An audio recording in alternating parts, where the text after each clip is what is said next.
This is the hearing now with the man who wrote that explosive IG report, Horowitz on the left, and you see the FBI director on the right. I'm Harris. Stay tuned. Fox News Alert, we are just moments away from hearing directly from Inspector General Michael Horowitz and FBI Director Chris Wray as they are set to testify before the Senate Judiciary Committee. Hello, everyone. I'm Dana Perino, and this is the Daily Briefing.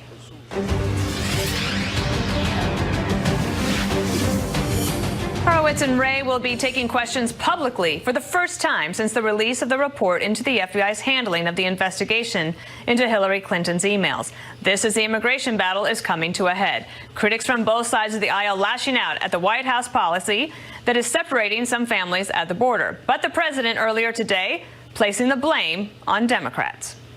We cannot get them even to the negotiating table. And I say it's very strongly the Democrats' fault. They're they're really obstructionist, and they are obstructing. The United States will not be a migrant camp, and it will not be a refugee holding facility. It won't be. I'm joined now by California Republican Congressman Jeff Denham. He's there in Los Angeles and joining me today. So I want to talk about immigration, but first, let me ask you about this hearing that's about to take place at the Judiciary Committee on the Senate side. This is the first time that the Inspector General responsible for all of these reports is going to speak publicly about at least this particular report, although I'm sure people will try to ask him about others, and the FBI Director, Christopher Wray, about his response to the report. On Friday, Congressman Ratcliffe told me that he still has confidence in Michael Horowitz, and that Chris Wray, though, I think that has getting some criticism for maybe thinking that he doesn't have as big a problem as he might have at the FBI. Congressman, I'd love your thoughts on that. Oh, I think he's got a huge problem on his hands. Anytime there's a government agency that is supposed to have the trust of the American public, when they're doing things for political reasons, whether that's the IRS or the FBI, there are big problems, and we need to hold them accountable. But this is taking way too long. We need the information. They shouldn't be redacting some of this very simple stuff, and we need to get to the bottom of this. I think both parties should demand this, and both have reason to be concerned. And then the next reports from the Inspector General are supposed to be about the investigation into Clinton's emails, that whole debacle. And then there's a third one coming, which would be about any possible incorrect activity regarding FISA and how that whole investigation got started about Carter Page and the Trump campaign when it comes to Russian collusion. Which one do you think that you need to have first? Because I feel like that this is all as you said, it's taking a long time. We're getting closer to the midterm elections. And is that weighing on your mind or other congressmen's minds about, as this gets closer to the election, it just gets more and more politicized? Yeah, I mean, I think more than anything beyond the election is just the frustration that this has taken well over a year and a half, and in some of these cases over 2 years. Justice should be swift, and I think Congress, all of the different inquiries, all of the different hearings, the FBI should stop the slow process of dribbling these out. Get the information out there, get it in front of the American public, and let's make sure that justice is served and we move forward. Right, and also, to the extent that Horowitz can tell us what the Russians tried to do and how effective they may or may not have been, and what they're trying to do now, as we know that Senator Coates talked about that last week. I'll ask you one last thing about this before we move to immigration, is that as a former press secretary, I have to say I was shocked to find out that some reporters actually had up to 18 sources within the FBI that were all talking, and the protocol was that they should not have been talking to the media. Is there anything that the Congress can do on that part of oversight? I don't know. I mean, we're certainly going through this very large document that we have right now. Anytime that there are leaks, there are big concerns. But congressionally mandating individuals, I mean, I'm just not sure what type of penalty we'd put in place for the FBI, but it's certainly one that we ought to be discussing and one that we ought to be looking at. And it's certainly one that I'm sure Chris Wray will be asked about in a hearing that's going to take place any moment now. Let's switch to immigration. Let me have you listen to Attorney General Jeff Sessions on the border wall. And then I want to ask you about your time there at home in your home district and what you've heard about the separation of families at the border policy. Listen to Jeff Sessions. President Trump has said this lawlessness cannot continue. We do not want to separate parents from their children. You can be sure of that. If we build a wall, we pass some legislation, we close some loopholes, we won't face these terrible choices. The numbers will end.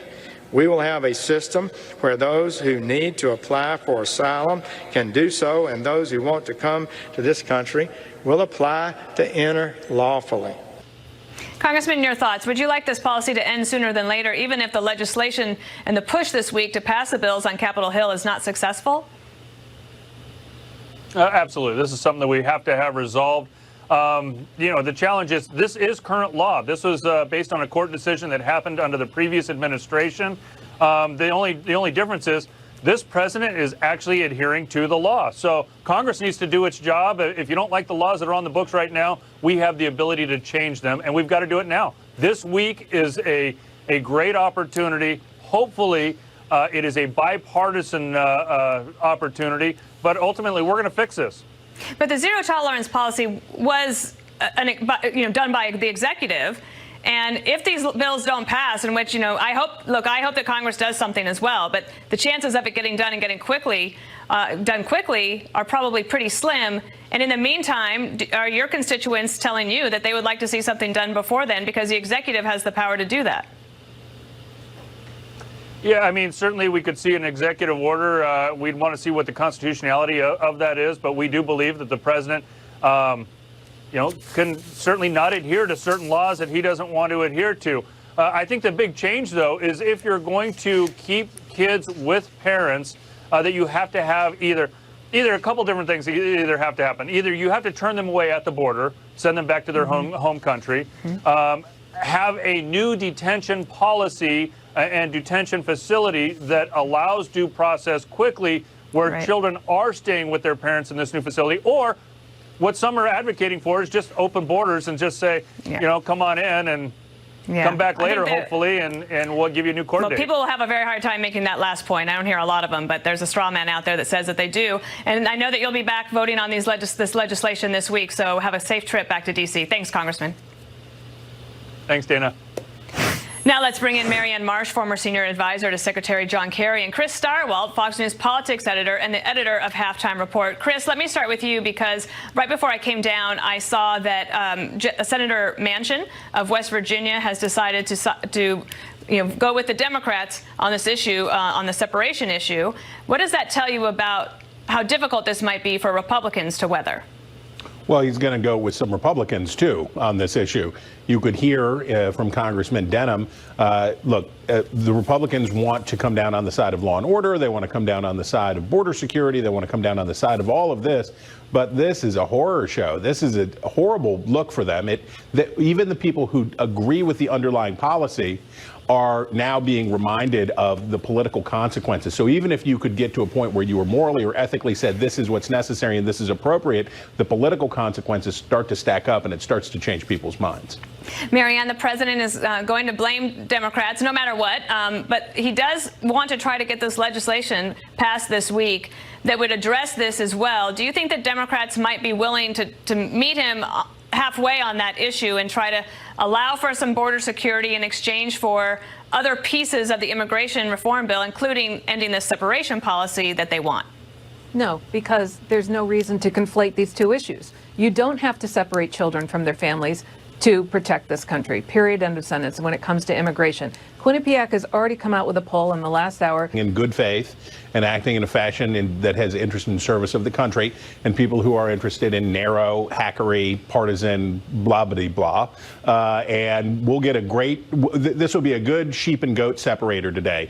There are tons of good questions. Trey Gowdy was on Fox News Sunday with Chris Wallace yesterday, and he laid out what he wanted to know. He laid out what he thought was important. And these are all meritorious lines of inquiry about the FBI. Then there will be people who we don't need to pay as much attention to, who are going to try to flay narrow political points in service of the president or trying to take down the president. And you'll be able to tell very quickly which members of Congress are probably worth a hill of beans. Also, you'll be able to tell pretty quickly which members of Congress actually read the 500-page report. All right, Marianne Marsh and Chris Stirewalt, thank you. Thank you. Any minute now, we'll hear from the author of that IG report, Inspector General Michael Horowitz, as well as the FBI director. They're going to face a grilling from senators about the watchdog report and those damning text messages. News headlines 24/7 at Channel 115. This is a Fox News alert, a live look at the Senate Judiciary Committee, where a hearing on the Inspector General's report about the Hillary Clinton email investigation, it's underway. The author of that report, Michael Horowitz, there on the left, as well as FBI Director Christopher Wray, both appearing before the panel. Chief Intelligence Correspondent Catherine Herridge is live on Capitol Hill. What have you learned so far, Catherine? Well, thanks, Dana, and good afternoon. Right now, we're in the opening statements. We've just heard from the Republican chairman of the committee, Chuck Grassley, and he made a number of headlines. He said based on the Inspector General's review, he felt that the Clinton email case should have warranted a special counsel. Senator Grassley also draws a distinction between how the FBI acted in the Clinton email case and the Russia case. Specifically, he notes how an IT specialist for Hillary Clinton lied a number of times and was still given immunity by the FBI. But a Trump campaign aide, he said, made a mistake about a date, and he got prosecuted for lying to federal agents. He also took the media to task because the Inspector General reached a number of findings about what he described as improper contacts between the media and the FBI, specifically that FBI officials accepted gifts, golfing trips, drinks and dinners, and this, for obvious reasons, crosses a number of lines. And Senator Grassley said that FBI director, and I'm quoting here, has a mess to clean up, and he believes that he understands that. We've heard from Senator Feinstein also in the last few minutes. She's the ranking Democrat of the committee, and she's really sort of indicated pretty clearly that this is going to divide along party lines today. She specifically cited the Inspector General's report that they did not uncover documentary evidence or testimony that made the connection between any political bias among FBI agents who are running the email case and specific investigative actions that were taking in the course of the 2016 investigation. And as you mentioned, we're just probably a couple of minutes away from hearing the Inspector General himself, and then also the FBI director, who we expect to defend the Bureau and also explain how they will rebuild, the public trust in that institution, Dana. All right, Catherine, thank you. And for more on You're this, welcome. let's bring in Judge Andrew Napolitano. He's Fox News senior judicial analyst and my personal legal mentor and professor. She just said something that the report says that they found no documentary evidence of bias. I'm assuming that Republicans are going to say, well, is not this text from Peter Strzok documentary evidence of bias? So that is a defect in this type of hearing, because Republicans will try to draw their narrative out of it. They'll say to Inspector General Horowitz, isn't this bias? Isn't this bias? Isn't this bias? Democrats will say, but wait a minute, you didn't criticize the decision not to prosecute Hillary, so that decision was right. And even though there may have been some shenanigans going on, the ultimate outcome was a just one, in your opinion. Right. Stated differently, each side will draw out of this what suits their political narrative. What's odd about it is the Democrats are defending law enforcement and the FBI, and the Republicans are attacking it. Sort of a role reversal from what you'd expect. That's what you call when dogs and cats are sleeping together. You know that things have changed. Let me then ask you about Chris Wray, because he is getting some criticism, as we were talking in the break, for his statement on Thursday that perhaps he doesn't understand just how big a problem he has at the FBI. Okay. Or is he just an understated person? Well, one side for Chris Wray is that this is not an institutional problem. It's a problem that exists for several people, and almost all of those people are now gone. And the FBI still consists of selfless human beings who risk their lives to keep us safe. Okay. The other side is this is deeper and more infectious than he knows.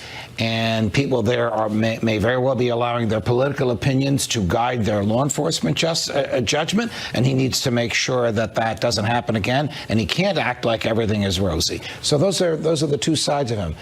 I think he woke up this morning to more criticism than he expected, because the picture he painted in his press conference on Thursday was a very rosy one of the FBI, one that I don't think is shared by anybody in D.C. today. Right. Well, we're going to keep an eye on that hearing, and when the Inspector General and FBI director start to speak. We're going to go to that, but I do want to get your take on this. So we've been talking about this separation of families at the border, and I wanted you to explain this debate comes down to one case, the Flores case. The New York Times fact check says this, that under Flores, the government has three options: releasing families together, passing a law that would allow for family detention, or breaking up the families. And the Trump administration has so far chosen the third option. I mean, isn't it kind of the case that the administration, they say that they have discretion to not defend Obamacare in court. Right. But they're saying they don't have discretion as to what to do on Flores? I think the administration is motivated by the president's skills at negotiating. And I think he's trying to use children to turn up the heat on the negotiators. Of course, they have the discretion not to do this. In my opinion, it is child abuse to separate children from their parents unless it's necessary to save a human life. And that's not the case here. There's a federal statute. Separate them for more than 72 hours. They know all of this. They are picking.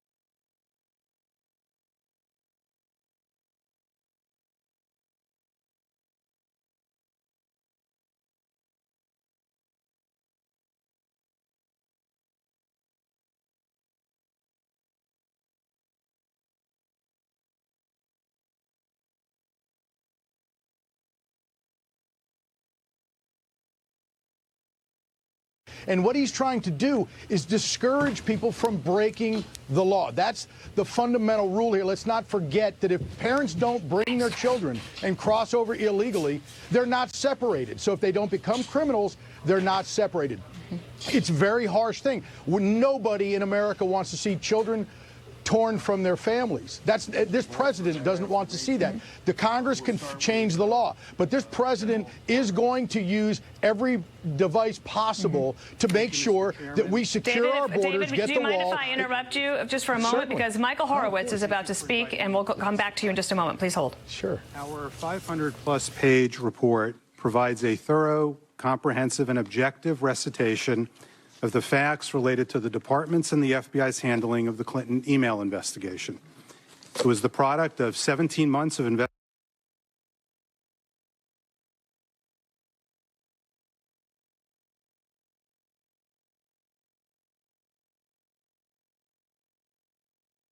Text and instant messages discussed in the report. Additionally, the OIG's painstaking forensic examinations recovered thousands of text messages that otherwise would have been lost or undisclosed. As detailed in our report, we found that the inappropriate political messages we uncovered cast a cloud over the mid-year investigation, sowed doubt about the credibility of the FBI's handling of it, and impacted the reputation of the FBI. We found the implication that senior FBI employees would be willing to take official action to impact a presidential candidate's electoral prospects to be deeply troubling and antithetical to the core values of the FBI and the Justice Department. With regard to the decision to close the investigation without prosecution, we found no evidence that the conclusions by the prosecutors were the result of improper considerations, including political bias, but rather were exercises of prosecutorial discretion by the prosecutors based on their assessment of the facts, the law, and past department practice. Our review also included a fact-based, detailed assessment of certain specific investigative and prosecutorial decisions that were the subject of controversy.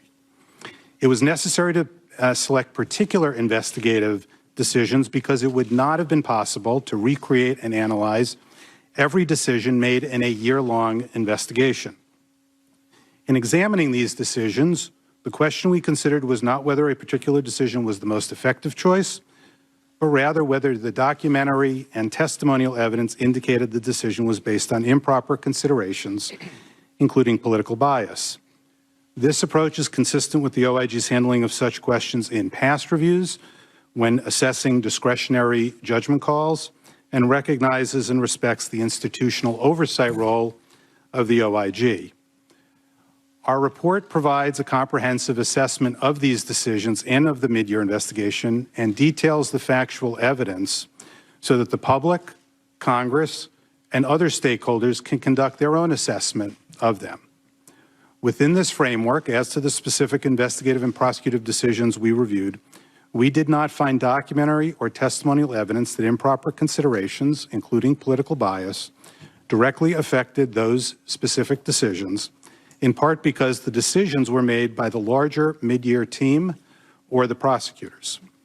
This determination by the OIG, as I noted, does not mean that we necessarily endorse the decisions or conclude they were the most effective options among those considered, or that our finding should or can be extrapolated to cover other decisions made during the course of the investigation by the FBI employees who sent these inappropriate text messages.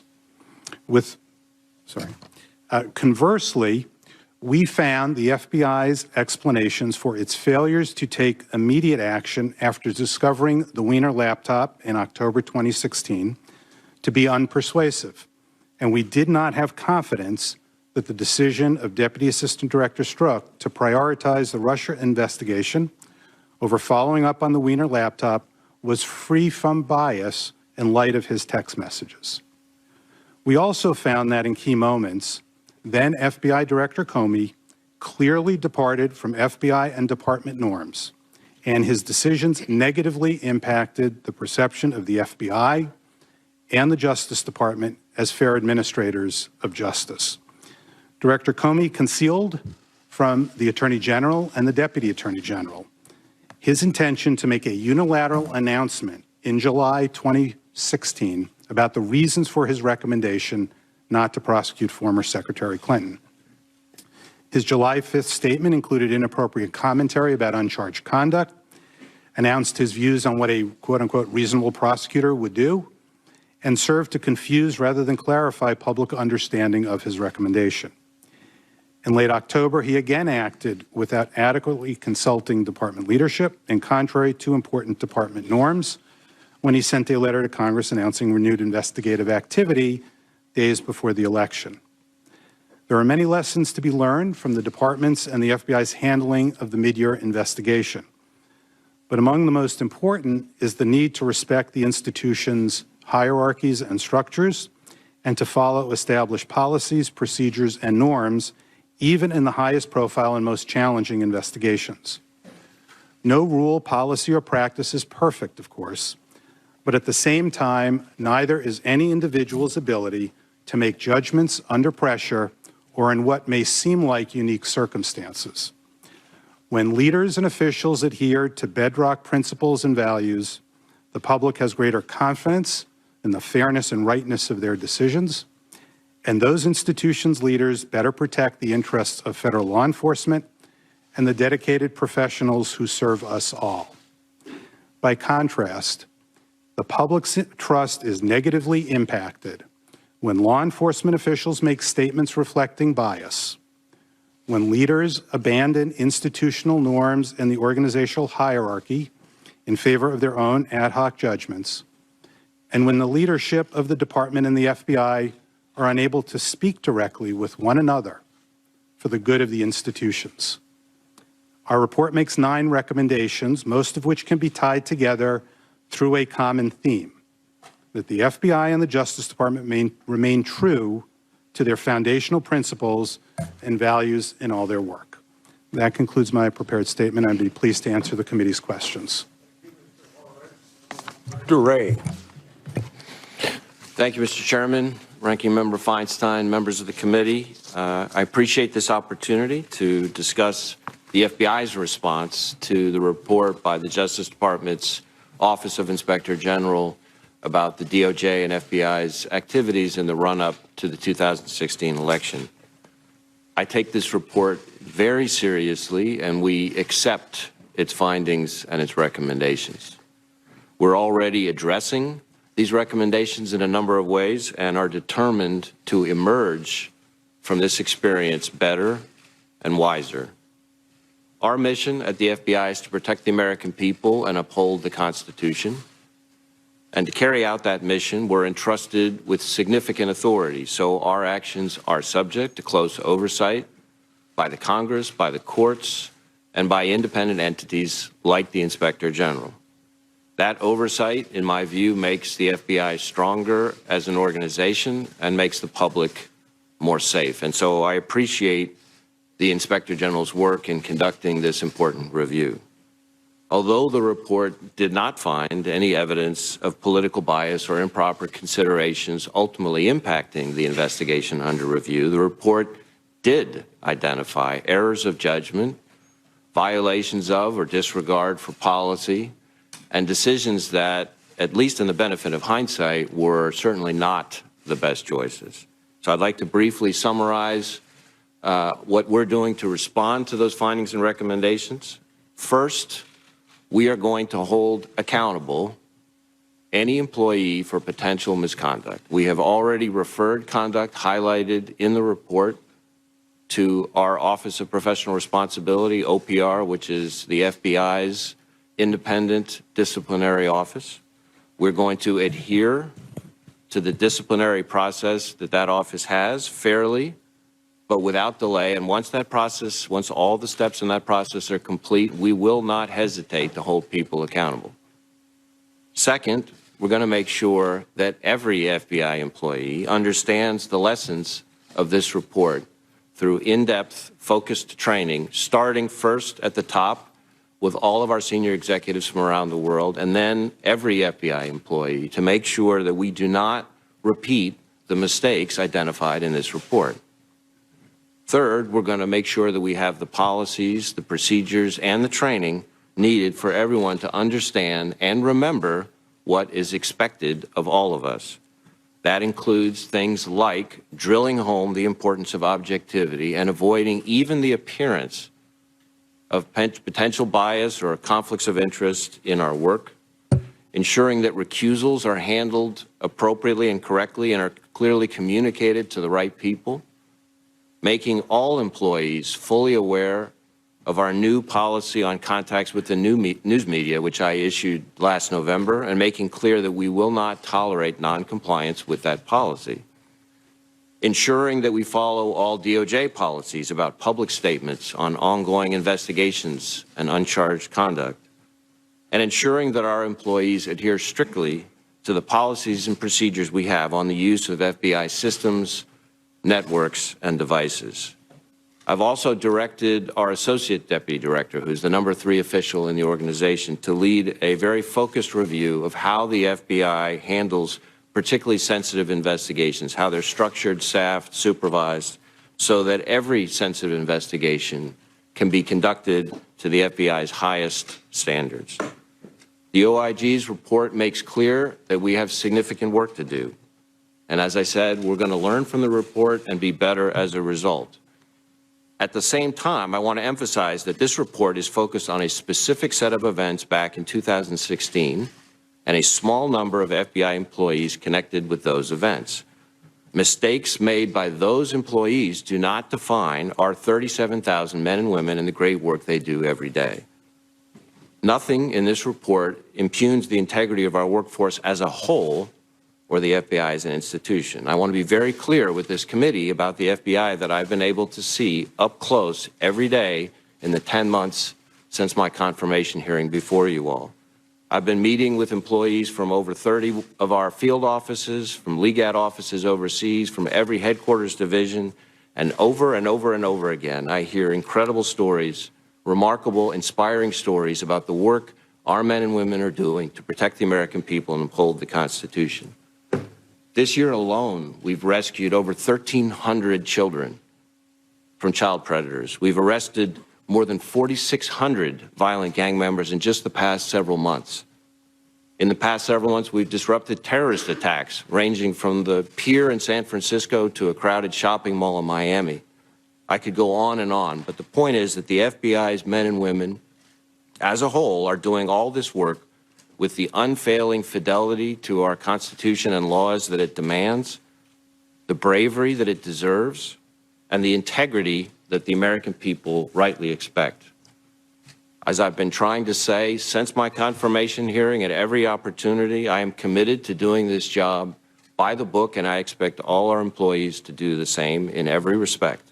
I am a huge believer in the importance of process, and I believe strongly that the FBI's brand over 110 years is based more on the way we've accomplished our successes than our successes themselves. That means following our rules, following our laws, following our guidelines. We've got to stay faithful to our core values and best traditions, and there will inevitably be times when we feel extraordinary pressure to not follow our process and policies, but those are precisely the times when it's most important to adhere to them. We're trying to make sure that we're not just doing the right thing, but that we're doing it in the right way and pursuing the facts independently and objectively, no matter who likes it. That, in my view, is the best way. That, in my view, is the only way to maintain the trust and credibility of the American people we serve. So, Mr. Chairman, Ranking Member Feinstein, members of the committee, thank you again for the opportunity to address the report. I look forward to answering the committee's questions. Thank you. And I believe staff has probably informed each member of the committee that we'll have 8-minute rounds. And because of 3 votes on the floor of the United States Senate at 5:30, we'll probably only end up having 1 round. First to Mr. Horowitz. The IT worker who managed the Clinton server lied to the FBI repeatedly. He denied deleting the Clinton emails. He denied that Clinton staff had ever asked him to delete the emails. He denied knowing the emails were under a preservation order. On March 2015, he had a call with Clinton's lawyers. Right after that, he used BleachBit to delete the Clinton emails. He invoked the Fifth Amendment to avoid questions about that call. Even sent an email saying that he was part of, quote, Hillary cover-up operation, end of quote. He later claimed that that was only a joke. But there was no search warrant or subpoena for the laptops used by the Clinton lawyers to see what they knew about what he did. He did not get the Mueller treatment. No charges for lying to the FBI repeatedly. No pressure to flip and testify against Clinton lawyers. Quite the opposite. He got immunity. This is a good example of a double standard in these 2 investigations, and why more and more people are starting to believe the Mueller investigation lacks fairness. The report noted that Director Comey pressured the team to close the case before the party convention, and he had already made up his mind to close it before all the work was done. Question number 1, isn't it improper to set a deadline to close a case based upon political calendar? Mr. Chairman, I think if that's the only basis for setting the deadline, that would be an area of concern. And that was something we did ask about in connection with our report. Given the various areas where Director Comey raised the concern about the political calendar, we had some information from some folks indicating that he separately suggested that in addition to concern about the political calendar, that they also should follow up as need be for their work. So that was the evidence we had before us. Is it a fair inference, General Horowitz, for people to think that the time pressure and the predetermined decision not to charge Clinton explain the lack of interest in trying to charge and flip the witness? It's certainly, as we've laid out here, one of the reasons given by the prosecutors with regard to certain of their decisions, that they felt it would have dragged on the investigation for too long, and that was, in fact, a factor in their consideration on how to resolve certain issues. A second point would involve you and the director of FBI. The report notes that department prosecutors did not believe there was a substantial federal interest to charge the IT worker who deleted Clinton's emails with obstruction and false statements. However, it was clear that he lied to the FBI twice about deleting Clinton's archived emails. The emails had been subpoenaed and were subject to congressional preservation notice. The technician knew that when he deleted them. Question number 1 to both of you. Is granting immunity the only way to obtain truthful testimony from a witness, and isn't there a substantial federal interest in determining obstruction of congressional investigations? It isn't the only way to get testimony from individuals or information from individuals. Obviously depends on the facts, and also, as we laid out in the report, we found the conduct to be particularly serious. Director Wray? Likewise, I think there are a number of ways to secure truthful testimony from witnesses, not just one. And certainly my own view is that efforts to obstruct investigations are something we need to take extremely seriously at the federal level. Okay, thank you. To the Mr. Horowitz, did the officials specifically tell you that obstructing Congress was not a matter of substantial federal interest? They didn't specifically say that to us. We asked them for their reasons, and they explained various other reasons that we lay out in the report. Okay. Former Director Comey said on television that the Inspector General interviewed him about the handling of his memos of conversations with President Trump. Some of those memos contained classified information. Comey said he did not expect a report on his handling of classified information because, quote unquote, that's frivolous. I don't happen to think that it is frivolous. Question number one to Mr. Horowitz, are you investigating Comey's handling of his memos, and does that include the classification issues? And should Mr. Comey expect a report when it is complete? We received a referral on that from the FBI. We are handling that referral, and we will issue a report when the matter is complete, consistent with the law and rules that are, and a report that's consistent and takes those into account. Okay. In the FBI's response to the Inspector General's report, the FBI said, quote, there is no indication that any classified material ever transited former Director Comey, Ms. Page's, or Mr. Strzok's personal devices or accounts. But I thought neither the Inspector General nor the FBI actually looked at their personal devices. I sent a letter to you, Director Wray, this morning on this topic, but I wanted to ask you, how can the FBI conclude no classified material was on their personal devices if you didn't even look at their devices? Mr. Chairman, first, as to your letter, I haven't obviously seen your letter of today, but I'm happy to take a look at it and make sure we're being responsive to you on that. On the second part of your question and the words in our response to the Inspector General's report, I don't think we're attempting to characterize some independent investigation of our own, but rather to refer to the language in the Inspector General's report and to clarify that the findings that we're reacting to did not themselves identify any passage of classified information. Okay. During the course of the review, you found that several of the people investigating Secretary Clinton for using personal email were doing the same thing themselves. Each agency and every employee has an obligation to comply with the Federal Records Act. Question number one to Mr. Horowitz, in light of the law's record-keeping requirements, how did you try to get access to their personal devices or accounts?